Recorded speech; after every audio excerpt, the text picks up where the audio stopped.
Hello students, myself Monika Bhalla.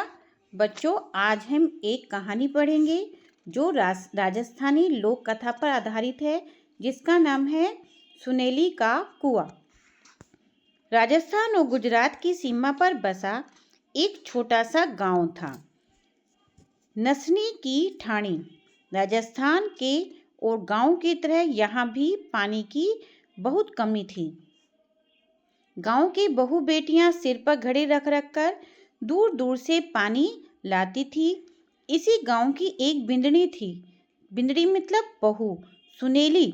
घर का सारा कामकाज और दूर से पानी भरकर लाना। शाम तक सुनेली थककर चूर हो जाती थी। पानी लाने की परेशानी से बचने के लिए गांव का एक परिवार बंजारे के कुएं पर जाकर रहने लगा।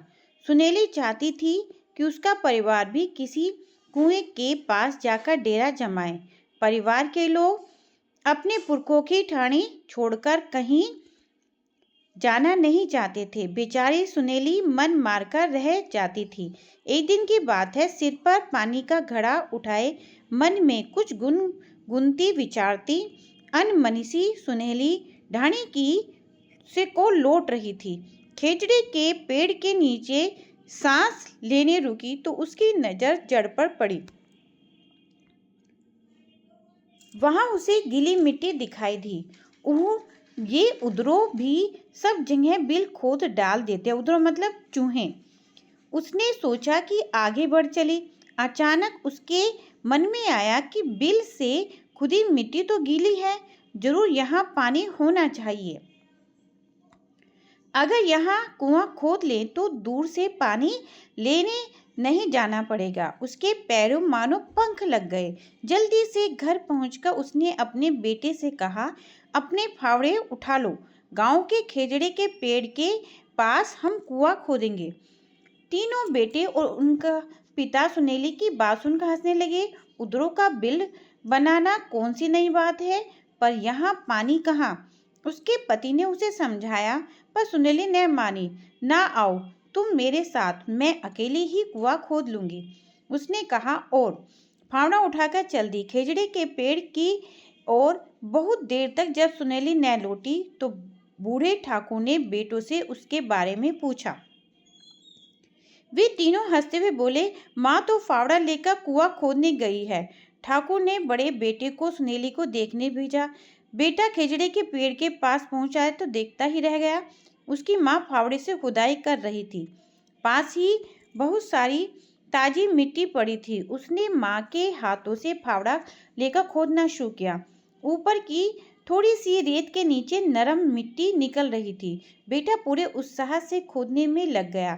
थोड़ा सुस्ताने के बाद सुनेली ने कहा, बेटा मैं विश्वास के साथ कहती हूँ कि यहाँ नीचे पानी है। सब मिलकर अगर खोदेंगे तो जल्दी ही कुआं बन सकता है, पर अगर कोई भी नहीं खोदता तो मैं यहाँ खुदाई करती रहूंगी।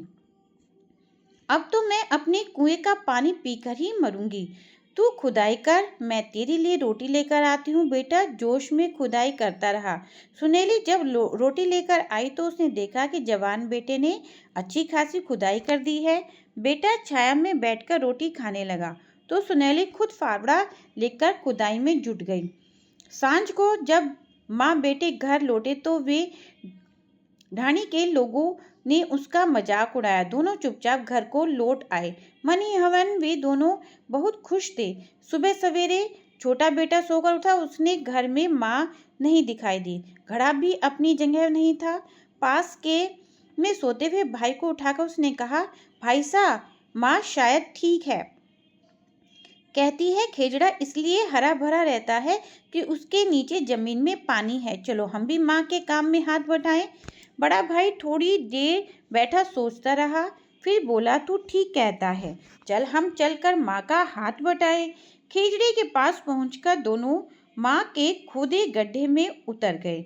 माँ के हाथ से फावड़ा लेकर दोनों ने खुदाई शुरू कर दी। तब तक सुनेली का पति भी वहां आ पहुंचा। पति और बेटों को देखकर सुनेली फूली न समाई।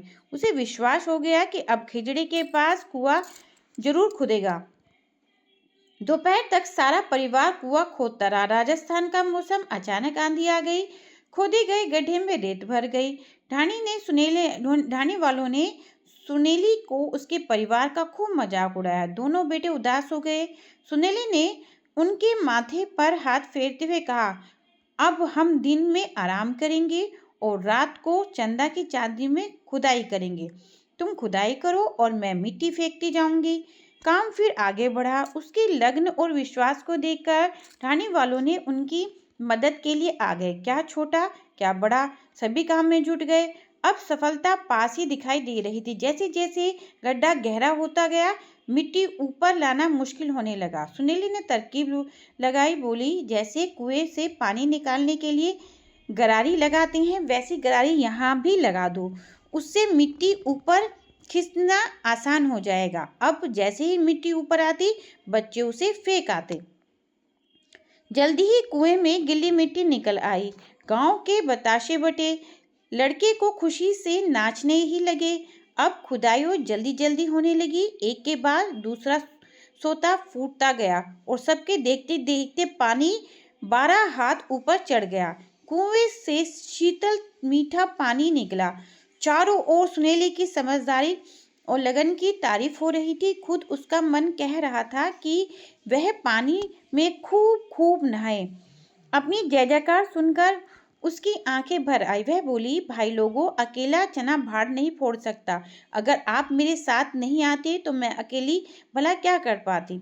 गांव के सभी बूढ़े व्यक्तियों ने कहा, यह तो थारी हिम्मत है बींदनी सा। उधर तो बिल खोदते ही हैं, खजड़े भी राजस्थान में उगते ही हैं, पर अपने 80 बरस के जीवन में मैंने किसी को ऐसा सोचते नहीं देखा।